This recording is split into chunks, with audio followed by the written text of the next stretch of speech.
म्हणजे हे जे जाणून बुजून मराठा समाजाला विटीस धरले ना, हे सरकारनं थांबावं.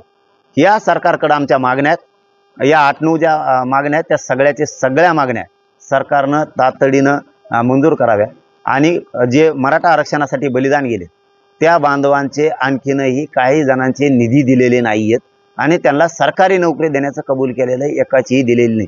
तोही तातडीनं सरकारनं निर्णय करावा, ही सरकारला आमची आंतरवालीतून विनंती आहे. मराठा समाजाच्या वतीनं तसं आम्ही अधिकृत निवेदनही पुन्हा एकदा देणार आहे. पुन्हा एकदा आम्ही सरकारला देणार आहे. यापूर्वी दिलेलं आहे, कारण तेच सरकार होतं. त्यामुळं मागण्या माहीत असण्याचं नसण्याचं काही कारणच नाही, कारण चर्चा त्याच्यावर पूर्ण झडलेल्या आहेत. आत्तापर्यंत जेवढ्या काय सरकारवर बरोबर चर्चा झडल्यात त्या सगळ्या याच मागण्यावर, तरी पण आम्ही पुन्हा एकदा सरकारला निवेदन देऊन त्यांना आमच्या अधिकृत मागण्या पुन्हा एकदा देणार आहेत.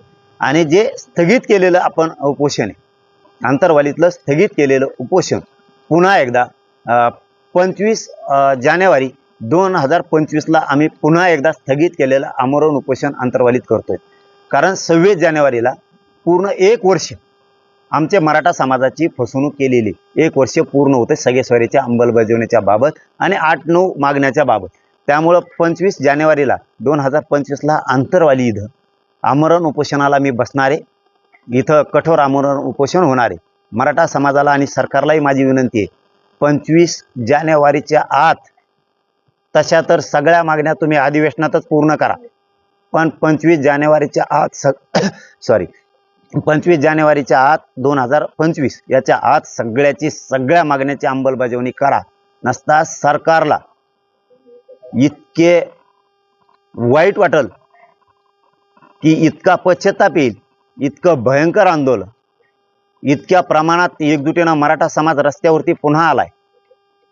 तुमचे बघताना सुद्धा डोळे फाटतील एवढ्या ताकदीनं मराठा समाज राज्यात आंतरवालीत येणार आहे.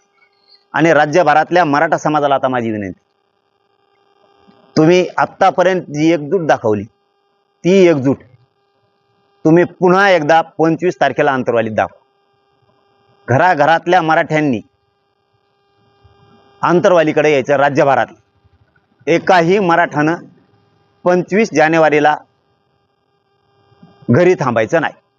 नोकरदार मराठा असेल, व्यावसायिक मराठा असेल, कर्मचारी मराठा असेल, शिक्षक असतील, डॉक्टर असतील, वकील असतील, उद्योजक असतील, व्यावसायिक असतील, कंपन्यामध्ये कामाला असतील, कर्मचारी पोर असतील, तिथं कंपन्यात नोकऱ्याला असतील, शेतकरी मराठा असेल, मजूर मराठा असेल, या सगळ्या मराठ्यांनी 25 जानेवारी 2025ला आंतरवाली गाठायची. आंतरवालीत पुन्हा एकदा तुफान ताकदीनं एकत्र मराठ्यांनी यायचं.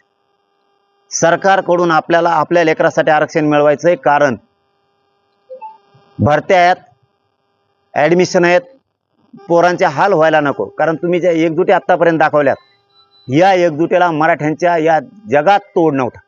इतक्या ताकदीनं आपण एकत्र आला होता. एकदा पुन्हा हात जोडून विनंती, एकदा पुन्हा शक्ती दाखवा. 25 जानेवारीला सगळ्यांनी आंतरवालीत यायचं. ज्याला उपोषणाला बसायचं ते बसा, कोणाला बंधन असणार नाहीये. ज्याला नाही बसायचं ते बसू नका. पण आंतरवाली ही 25 जानेवारी आता डोक्यात फिट करा. स्वतः सगळ्यांना मोबाईल चालवायचा आहे, सोशल मीडिया चालवायची, स्वतः पोस्ट करायला सुरू करायचं. 25 जानेवारी चलो आंतरवाली. इतकी ताकद दाखवा तुम्ही जे आत्तापर्यंत ताकद दाखवली. कारण काही चेहरे मराठा बांधवांना सांगतो तुम्हाला आता दिसणार नाहीये. कारण जे आपल्या गोरगरीब मराठ्यांच्या एकजुटीवरती राजकारणाचा फायदा उचलायला आपल्याकडे आले होते, ते चेहरे तुम्हाला दिसणार नाहीयेत. कारण त्याचा स्वार्थ वेगळा होता आणि गोरगरीब मराठ्यांचा माझा स्वार्थ ही गरीब मोठा करणं हे होता. त्याच्यामुळं हे आंदोलन गरीब मराठ्यांनी हातात घ्यायचं. मराठा समाजाला या माध्यमातून काम सांगतो, सगळ्यांनी आंतरवालीकडे यायचं. दुसरं काम, महाराष्ट्रभर आपण आपल्या गावात आपण स्वतःच बैठका घ्यायची. आपलं गाव आपणच बैठक घ्यायची. माझं गाव माझी जबाबदारी. या पद्धतीनं मराठा सेवकानं राज्यभरातल्या एक प्रचंड मोठं नेटवर्क उभा करायचं आणि ताकदीनं आपण आपल्या गावात सगळ्यांनी आपल्या गावात बैठका घ्यायला सुरुवात करायची. आपणच आपलं गाव सगळ्यांनी डेव्हलप करायचं. आपण आपल्या गावात घराघरात जायचं. तिसरं काम, पत्रिका छापायचे. आणि या पत्रिका आपण घराघरापर्यंत आपण आपल्या घरोघरी नेऊन मूळ वाटी दिल्यासारखं द्यायची. प्रत्येक मराठा समाजाच्या घरात ही पत्रिका गेली पाहिजे.